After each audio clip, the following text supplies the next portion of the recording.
hosts, and the Pat controller welcomed the passengers. They looked at everything in the yard and photographed the engines. Duck's driver let some of them ride in his cab. "They're the Railway Society," his driver explained. "They've come to see us. Their engine's City of Truro.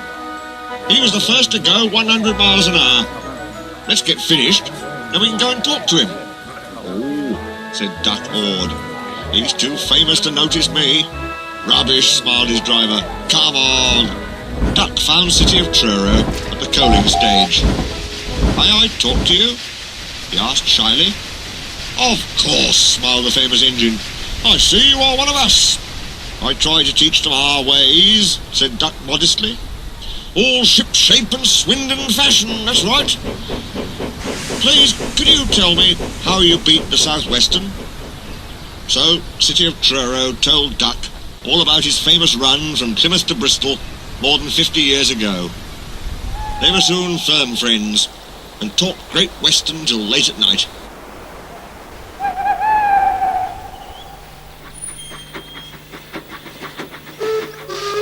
City of Truro left early next morning.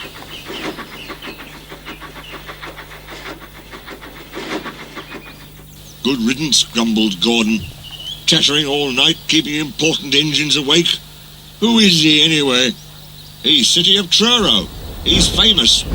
"As famous as me? Nonsense. He's famouser than you. He went 100 miles an hour before you were drawn or thought of." "So he says, but I didn't like his looks." "He's got no dome," said Gordon darkly. "Never trust domeless engines. They're not respectable." "I never boast," Gordon continued modestly, "but 100 miles an hour would be easy for me. Goodbye." Presently, Duck took some trucks to Edward's station. He was cross, and it was lucky for those trucks that they tried no tricks. "Hello," called Edward. "The famous City of Truro came through this morning. He whistled to me. Wasn't he kind?" "He's the finest engine in the world," said Duck.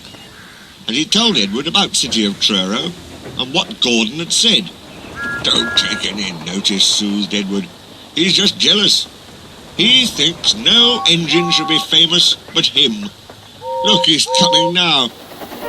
Gordon's boiler seemed to have swollen larger than ever. He was running very fast. He swayed up and down from side to side as his wheels pounded the rails. "He did it, I'll do it. He did it, I'll do it," he panted. His train rocketed past and was gone. Edward chuckled and winked at Duck. "Gordon's trying to do a City of Truro," he said. Duck was still cross. "I should think he'll knock himself to bits," he snorted. "I heard something rattle as he went through."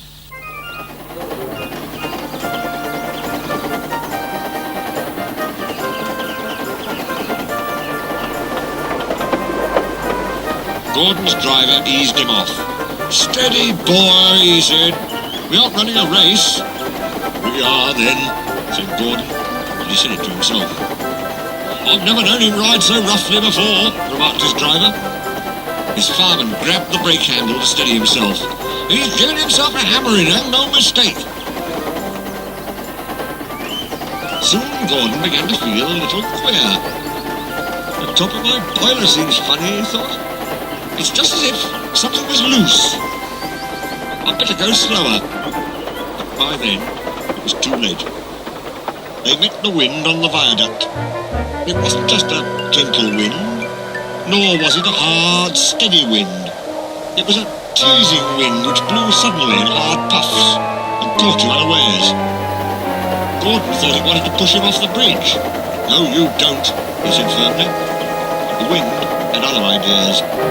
It curled round his boiler, crept under his loose dome, and lifted it off and away into the valley below. It fell on the rocks with a clang. Gordon was most uncomfortable. He felt cold where his dome wasn't. Besides, people laughed at him as he passed.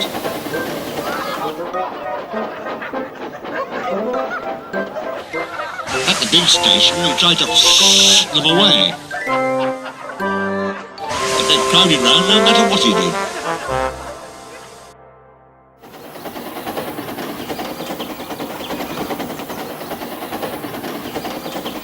On the way back, he wanted his driver to stop and find his dome.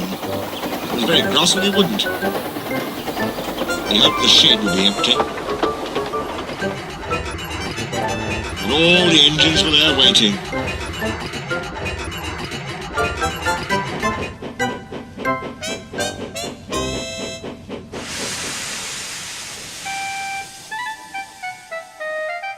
"Never trust Domeless Engines," said a voice. "They aren't respectable."